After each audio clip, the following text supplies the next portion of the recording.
Hello everyone, आज हम पहुंच चुके हैं अपने नेक्स्ट लेक्चर में और आज सबसे इंपॉर्टेंट पार्ट डिस्कस करने वाले हैं हम एक ऑब्जेक्ट का वेट अर्थ में और मून में। आपको पता है इनके बीच में डिफरेंस होता है, मतलब आपका वेट अर्थ में और मून में अलग अलग हो सकता है, मतलब मून में हमेशा कम होता है और कितना कम होता है वो हम डिस्कस करने वाले हैं, ठीक है। और जब भी आपसे कोई वेट पूछे, अगर आपका वेट ज्यादा है तो आप मून वाला बताना, ठीक है, पक्का। चलो ठीक है, तो मैंने आपको कुछ लिखा हुआ है, कह रहा है कि क्वेश्चन से हम समझेंगे कि कितना हो सकता है, right.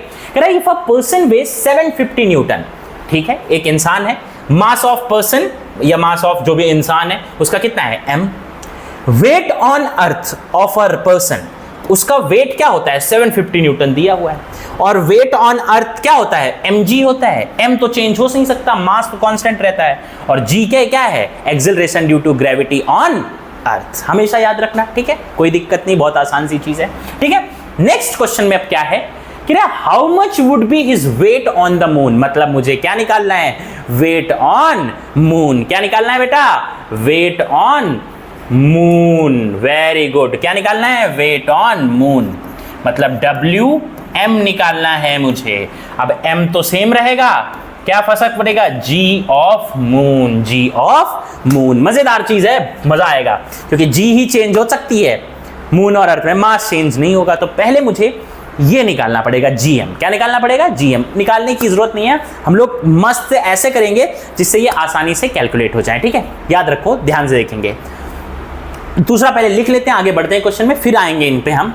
How much would be his weight on the moon if the weight on the moon is given that moon's mass is 1/81 of that of earth, मतलब क्या है मास ऑफ मून, किसका, आदमी का नहीं, मून का मास, मास ऑफ मून, ये mm ले लेते हैं, मास ऑफ मून, ठीक है, ये हो कह रहा है कि 1/81 ऑफ मास ऑफ अर्थ, कोई बात नहीं, होने दो, अच्छी चीज है, पक्का, यानी इसका मतलब क्या है इनटू, है ना। याद रखो, क्या मैं इसको ऐसे लिख सकता हूं क्या ME/81, भाई ME इंटू 1 ME, 81 को उधर लेके जाऊं और इसको इधर ले आऊं, तो क्या मैं बोल सकता हूं कि 81 इज इक्वल टू क्या है मास ऑफ अर्थ, भाई इसका 1 होता है, क्रॉस मल्टीप्लाई आपको आता होगा, है ना, इसका नीचे 1 मतलब कुछ नहीं, ये क्या हो जाएगा मास ऑफ मून, क्या हो जाएगा बेटा मास ऑफ मून, ये इसका रेशियो आ गया। रेशियो बहुत मस्ती चीज है।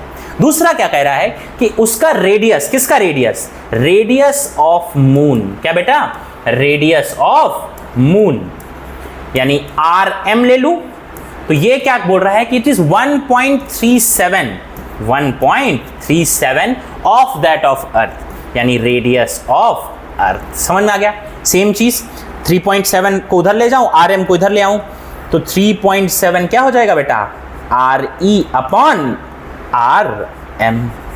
ये भी याद रखना अपने को, ये दो चीजें याद रखनी है, समझ में आ गया, पक्का, ठीक है। हमें अब क्या ढूंढना है, हमें ढूंढना है बेटा GE एंड GM। तो GE तो हमें सिंपल सा पता है, क्या होता था फॉर्मूला, याद होगा, G capital G mass of earth upon radius of earth का स्क्वायर, पता था, है कि नहीं। उसी तरीके से G मून का क्या हो जाएगा बेटा, G तो कांस्टेंट रहता है, मास of moon divided by radius of moon का स्क्वायर, है कि नहीं, आसान है, मजा आ रहा है, पक्का। तो अपने को क्या ढूंढना है, ये चीज क्या ढूंढनी है वेट ऑन मून। हम आगे बढ़ते हैं और इसको थोड़ा सा मैं स्लाइटली ऊपर कर रहा हूं आपको समझ में आने के लिए, ठीक है, हम देखेंगे कैसे होगा, ठीक है, चलो देखते हैं, ओके नाउ मस्ती चीज, ठीक है। अब मैं क्या करने वाला हूं, ध्यान देना, वेट ऑफ मून को, किसको, वेट ऑफ मून को डिवाइड करने वाला हूं वेट ऑफ अर्थ से, वेट ऑफ मून को डिवाइड करने वाला हूं वेट ऑफ अर्थ से। What is wait of moon, that is M into GM। What is weight of earth, that is weight into G he change होता है अर्थ और moon में।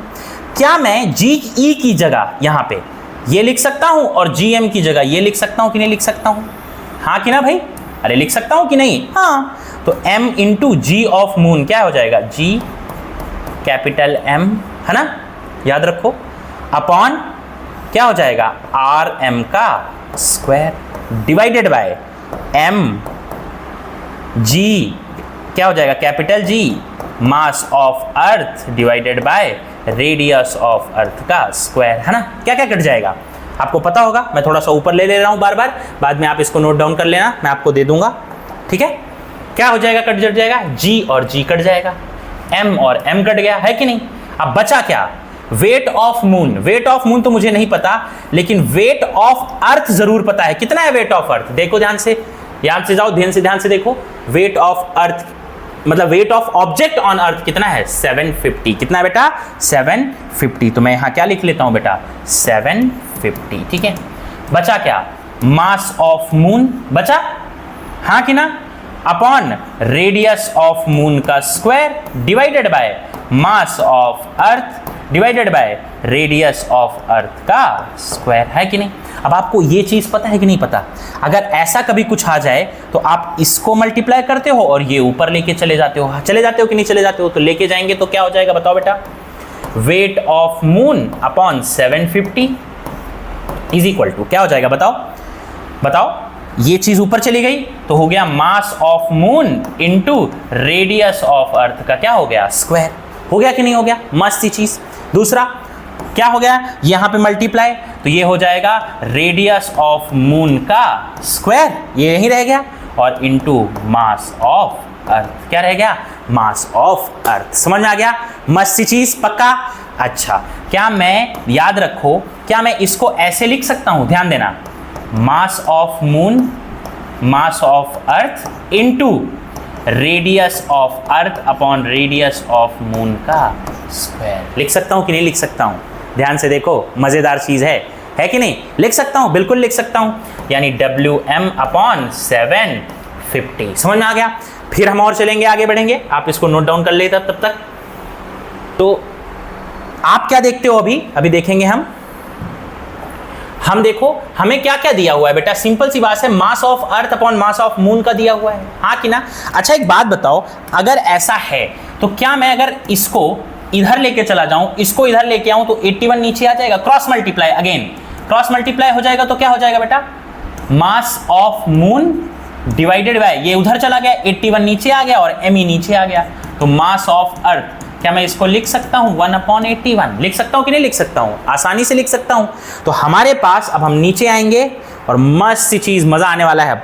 अब आ गया अपना पूरा, तो WM upon 750 is equal to mass of earth and mass of moon का रेशियो हमने ऑलरेडी निकाला है, देख सकते हो कितना है हमारा मास ऑफ अर्थ, उसका रेडियस 1/81। कितना है बेटा, 1/81। समझ में आ गया, 1/81 इंटू इसका रेडियस ऑफ अर्थ का रेशियो कितना है, 3.7 का स्क्वायर, है ना, हाँ कि ना। अब WM मुझे निकालना है, तो ये भी क्रॉस मल्टीप्लाई उधर चला जाएगा, क्या हो जाएगा, 1/81 इंटू 3.7 का स्क्वायर इंटू 750, है कि नहीं। अब जब आप इसको सॉल्व करोगे ना, तो पता आपको कितना आंसर आता है, इसका आंसर करीब आएगा 126 पॉइंट समथिंग। कितना समथिंग आएगा बताओ, कितना समथिंग आ जाएगा, 126 पॉइंट, लगभग मेरे हिसाब से 8 न्यूटन के आसपास आएगा, है कि नहीं, weight of object on moon. समझ में आ गया। अर्थ में कितना था weight of object on earth, 750, है कि नहीं। तो आप लगभग देखोगे, अगर आप इनको डिवाइड करोगे, इनका रेशियो निकालोगे ना, किसका, वेट ऑफ मून और वेट ऑफ अर्थ का, यानी 126.8 डिवाइडेड बाय 750, है कि नहीं। जब आप इनका रेशियो निकालोगे तो ये लगभग 1/6 आएगा, क्या आएगा, 6। यानी अगर मेरा वेट, याद रखो, अर्थ में कितना है 10 न्यूटन, तो मून में पता कितना हो जाएगा, या फिर अर्थ मेरा मास, अगर मेरा वेट अगर अर्थ में 60 न्यूटन है तो मून में पता कितना हो जाएगा, सिर्फ 10 न्यूटन। तो अगर आपको कोई वेट पूछे तो अपना मून वाला बताना, हमेशा 1/6 होता है, क्या होता है, 1/6। तो कैसे लिखोगे, weight of an object on moon is 1/6 of weight on earth. याद रखना, ठीक है, हमेशा के लिए। समझ में आया। मैं इसको थोड़ा सा छोटा सा कर दे रहा हूं आपके समझने के लिए। हमने क्या क्या किया, एक बार आप देख लीजिए, हमने क्या क्या निकाला। हमने क्या क्या निकाला, हमने पहले बहुत बड़ा क्वेश्चन है, हमने क्या किया, पहले तो मास लिखा, ये mg लिखाया, mg weight of earth, weight of object on earth, weight of object on moon, ये निकाला। हमें पहले क्या रेशियो निकाल लिए, उसके बाद हमने क्या निकाला, g के वैल्यूज निकाल ली, और g की वैल्यूज जैसे निकाली स्मॉल g की, तो हमने वहां पे क्या कर दिया, डिवाइड कर दिया। किसको डिवाइड कर दिया बेटा, यहां पे लिख लेता हूं, मैं आपको लिख देता हूं अगर आपको डाउट होए तो। डिवाइडिंग क्या, Wm अपॉन बाई WE, ठीक है। अब आप इसको एक बार मैं स्लाइड कर देता हूं, तो आप इसको क्या कर लो, नोट डाउन कर लो, ठीक है, तो आपके लिए सही होगा। पहले आप ये देख लो क्वेश्चन, पहले आप इतना लिख लो, यहां तक नोट डाउन कर लो पॉज करके, फिर आप ये लिख लीजिए, फिर आप ये लिख लीजिए। समझ में आ गया, आप इतना नोट डाउन कर लीजिए, बहुत बढ़िया क्वेश्चन है, आपको समझ में आ जाएगा, ठीक है। अपना नेक्स्ट टॉपिक है फ्री फॉल। अरे बाप रे बाप, मुझसे जब कोई पूछता है ना फ्री फॉल क्या है, फ्री फॉल मतलब बच्चे ना उसको बहुत हाइप क्रिएट कर देते, कुछ भी ऐसा नहीं है। आपको क्या करना है, जैसे ये मेरी पेन है, ठीक है, ये मैंने पेन लिया हुआ है, इसको बस मैं ऐसे छोड़ दूं, बस ऐसे छोड़ दूं, ऐसे फोर्स लगा के ना पुश करूं, ऐसे क्या करूं, ऐसे सिर्फ छोड़ दूं, क्या कर दूं, ऐसे छोड़ दूं, उसी को हम क्या बोलते हैं, फ्री फॉल। क्या बोलते हैं बेटा, फ्री फॉल। इसका मतलब क्या है कि when an object falls on the earth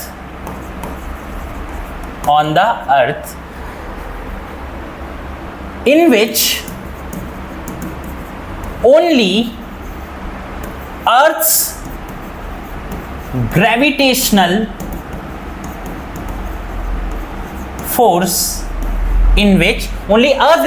force is acting, मतलब और कोई फोर्स ना हो, सिर्फ ऐसे छोड़ा, ऐसे गिर जाए अपने आप, बस वहां से छोड़ दो, ठीक है, इज एक्टिंग, मतलब सिर्फ एंड सिर्फ इसमें क्या लगेगा, अर्थ gravitational force is acting, then the object is said to be in free fall. The object is said to be in free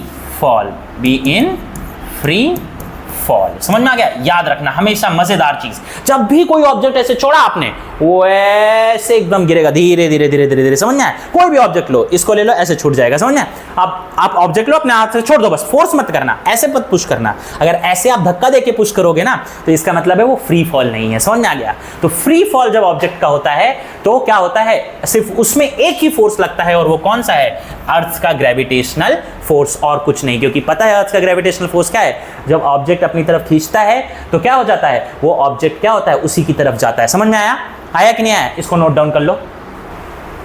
आपने नोट डाउन कर लिया, इसको फ्री फॉल क्या कर लिया बेटा, फ्री फॉल। कभी भी कोई भी ऑब्जेक्ट गिर रहा है, अब याद रखो, मैंने आपको एक चीज बताई थी कि अगर ऑब्जेक्ट अर्थ के ग्रेविटेशनल में ऐसे स्लोली गिर रहा है, तो उसकी स्पीड हर सेकंड कितनी बढ़ती है, 9.8, यानी उसका जो एक्सिलरेशन हो जाता है वो कितना हो जाता है, 9.8 मीटर पर सेकेंड स्क्वायर। और ये किसके बराबर होता है, जी के। किसके बराबर होता है बेटा, जी के। समझ में, हमेशा याद रखना कि जब कोई ऑब्जेक्ट ऐसे फ्री फॉल में गिर रहा है, तो उसका जो एक्सिलरेशन है, यानी उसकी हर एक सेकेंड स्पीड कितनी हो जाएगी, जी बढ़ेगी, यानी कि 9.8, है ना। अब आप पीछे जाओ, अपना 9th में जाओ। 9th में आपने 2-3 इक्वेशन सीखी थी, v = u + at, v² - u² = 2as, है ना। और एक सीखी थी s = ut + ½ at²। याद आया तीनों इक्वेशंस। इनको कुछ पढ़े लिखे लोग बोलते थे काइनेमेटिक इक्वेशंस। क्या बोलते थे, काइनेमेटिक इक्वेशंस। याद होगा, नहीं याद होगा, तो ये होती हैं काइनेमेटिक इक्वेशन। समझ में आया, याद रखना हमेशा। अब याद रखो, जब कोई ऑब्जेक्ट इस करके फ्री फॉल गिर रहा है, तो जब वहां से छूटता है ना, तो इनिशियल वेलोसिटी क्या बेटा, इनिशियल वेलोसिटी क्या होती है पता है, u। याद होगा, u ये क्या होती है, और v क्या होती है, फाइनल वेलोसिटी। a होता है एक्सिलरेशन, s होता है डिस्प्लेसमेंट। समझ आया। जब कोई ऑब्जेक्ट नीचे गिरता है तो u हमेशा 0 होता है, यानी फ्री फॉल में u इज ऑलवेज 0, हमेशा याद रखना कि u फ्री फॉल में क्या होता है, 0। अब अगर फ्री फॉल में 0 हो गया और ऑब्जेक्ट नीचे गिरा, तो उसका एक्सिलरेशन कितना हो जाएगा, एक्सिलरेशन मैंने आपको बताया, एक्सिलरेशन कितना हो जाता है g, कितना हो जाता है बच्चा g, हमेशा याद रखना कितना हो जाता है g, ठीक है, तो कितना हो जाता है g, ठीक है, याद रहेगा हमेशा।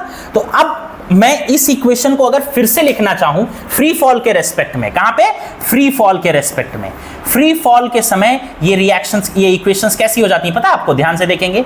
अब u तो हमेशा 0 है, कोई दिक्कत नहीं है, तो u को 0 लिख लो, 0, a क्या हो जाता है g और t क्या होता है टाइम, तो 0 को हटाओगे तो क्या हो जाएगा v इज इक्वल टू क्या हो जाएगा gt, पहली इक्वेशन, यानी u तो 0 और एक्सिलरेशन g, ये पहली इक्वेशन। दूसरी क्या बन जाती है, v square minus u square is equal to क्या था 2as था, अब u क्या है 0, तो v square minus 0 is equal to 2, acceleration के पास g और s, तो यानी v square is equal to 2gs, ये दूसरी इक्वेशन बन गई। तीसरी s is equal to ut plus half at square, u 0 ag, तो ये क्या हो जाएगा s कितना हो जाएगा बोलो 0 प्लस हाफ gt स्क्वायर, यानी कि हाफ gt स्क्वायर। तो याद रखना ये जो तीनों रिएक्शंस आप, ये तीनों इक्वेशंस आपको दिख रही हैं, ये कौन सी हैं बेटा, फ्री फॉल की इक्वेशंस हैं, काइनेमेटिक इक्वेशंस की हैं। फ्री फॉल में दो चीजें अच्छे से याद रखना, कौन कौन सी, एक्सिलरेशन हमेशा g होता है क्योंकि हर एक सेकेंड आपकी स्पीड 9.8 बढ़ती है, और फ्री फॉल में एक और चीज याद रखना कि u हमेशा क्या होता है 0, हमेशा क्या होता है 0 0 0, समझना है। आप इसको अच्छे से करके आओ, नेक्स्ट लेक्चर में हम इसके कुछ क्वेश्चंस करेंगे और नेक्स्ट लेक्चर में हम ट्राई करेंगे कि ये चैप्टर खत्म हो जाए, ठीक है। तब तक के लिए मिलते हैं, इसे देखो, चलो बाय बाय।